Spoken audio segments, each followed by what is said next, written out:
Olá, estou aqui de novo para a gente conversar sobre coisas que nos têm incomodado. E no Brasil hoje, muita coisa tem nos incomodado. Dificilmente, desde abril do ano passado, dificilmente passa um dia sem que a gente tenha uma notícia que não nos incomode profundamente, como cidadãos, como brasileiros. Mas hoje, em especial, eu quero falar de uma coisa que para mim é chocante, que se chama racismo. O avanço dessa onda de ódio que começou em 2014, quando o PSDB pela quarta vez perdeu as eleições e atirou o Brasil nessa aventura que nós estamos vivendo hoje, essa onda de ódio que foi amplificada aí pelos meios de comunicação, pelos discursos, né, de pseudo-lideranças religiosas e sociais, ela fez vir à tona um sentimento que é um sentimento absolutamente anti-humano, que é o sentimento de racismo, que é você discriminar uma pessoa pela sua aparência, pela cor da sua pele, pelos seus traços raciais, pelo seu tipo de cabelo. E isso é mais chocante ainda, porque nós no Brasil, nós somos um país multirracial. A nossa formação é uma formação multirracial.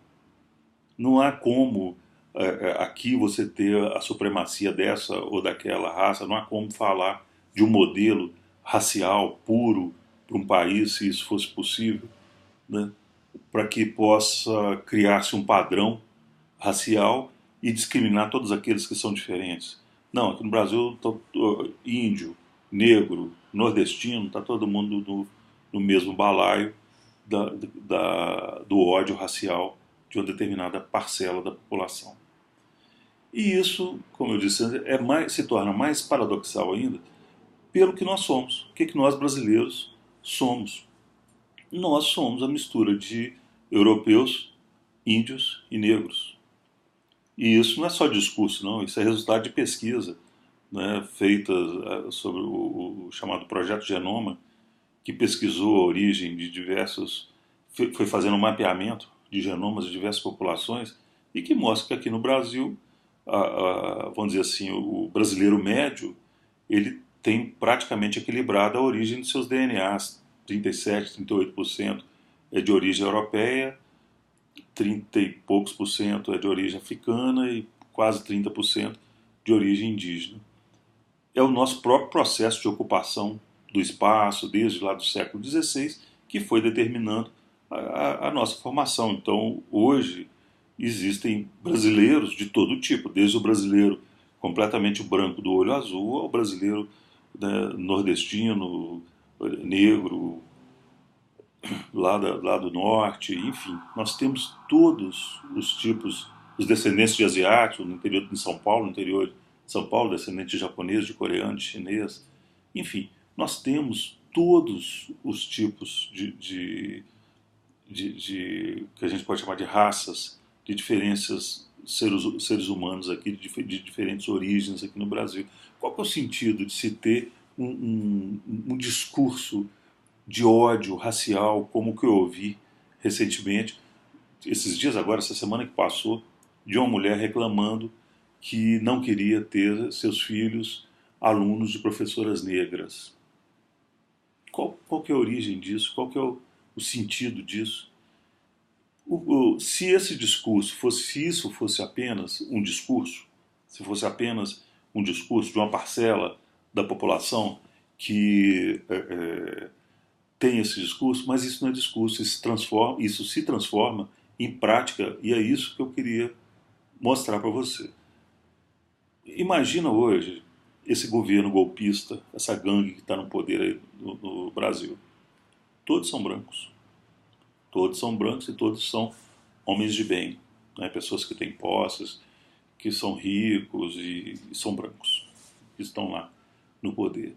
Se você for olhar o poder judiciário no Brasil hoje, os juízes, os desembargadores, os ministros, os procuradores e toda esse grupo aí que enfeixa o poder judiciário, a maioria absoluta é branca. raros, você tem raríssimos, raríssimos juízes, promotores e tal, que sejam pretos ou pardos, que é a denominação utilizada pelo IBGE. Não há, não há. No Brasil, ocorrem 56 mil mortes de causas violentas por ano, um número maior do que a média que tem ocorrido na Síria, que vive em estado de guerra. Desses 56 mil, 23 mil são jovens negros, de idade de 15 a 29 anos. Em 56 mil, 23 mil são jovens negros. Ser jovem e negro no Brasil hoje é um fator de risco. A possibilidade de que um jovem negro morra violentamente é 3 vezes maior do que a possibilidade de que um jovem branco morra da mesma forma. O analfabetismo entre a população negra é o dobro do analfabetismo entre a população branca. A renda da população negra é a metade da renda da população branca.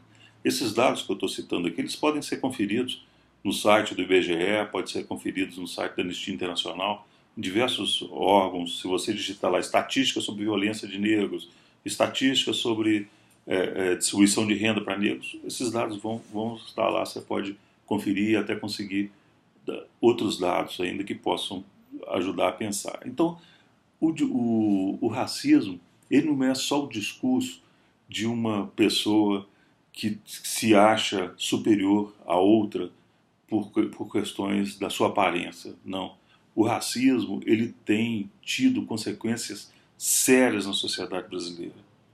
E hoje, países como, por exemplo, o Canadá, têm na sua diversidade racial e na sua diversidade cultural o seu grande patrimônio. Aqui no Brasil, a diversidade racial é um grande problema. A diversidade racial é quase como uma vergonha que as pessoas têm. Eu estive recentemente no México e fiquei muito impressionado com o orgulho que os mexicanos têm da sua origem asteca, tolteca. Eles têm um grande orgulho disso. Aqui no Brasil, nós temos uma certa vergonha das nossas origens. Todas as pessoas querem ser, pelo menos a maioria das pessoas que eu conheço, carregam uma vergonha disso. Ou essa vergonha, ela talvez impeça essa identificação com a raça. Não sei o que pode ser, mas isso é bem evidente. Isso faz com que pessoas públicas, como por exemplo o Ronaldo Nazário, o Fenômeno, se autodeclare branco. Neymar se autodeclara branco. É assim que eles se identificam, sem nenhuma crítica a como ele se vê.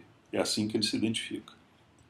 Pelé, embora negro, não há nenhuma notícia de nenhuma ação do Pelé que tenha contribuído para diminuir as diferenças que eu acabei de citar aqui entre a população negra e a população branca no Brasil.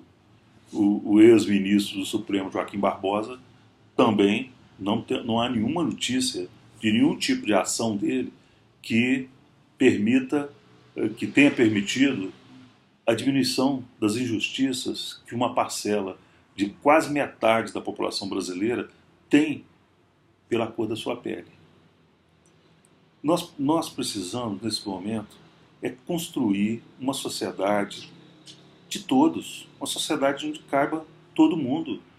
Não tem essa ideia de separar as pessoas por cores. Isso já ficou para trás, isso ficou lá na África do Sul, isso ficou lá no Apartheid, isso ficou lá nos Estados Unidos, nos anos 60, onde havia lei até que impedia casamento interracial. Eram leis, em alguns estados haviam leis assim que só foram derrubadas nos anos 60. É nessa direção que essas pessoas que pintam o cabelo de amarelo, enchem a cara de maquiagem e saem vomitando asneira de racismo, é nessa direção que as pessoas querem nos levar? Nós queremos ir numa direção que permita que o brasileiro construa com toda a sua diversidade, com toda a sua multiculturalidade, que ele construa o futuro que o nosso país precisa. Vamos pensar mais sobre isso? Até outra vez.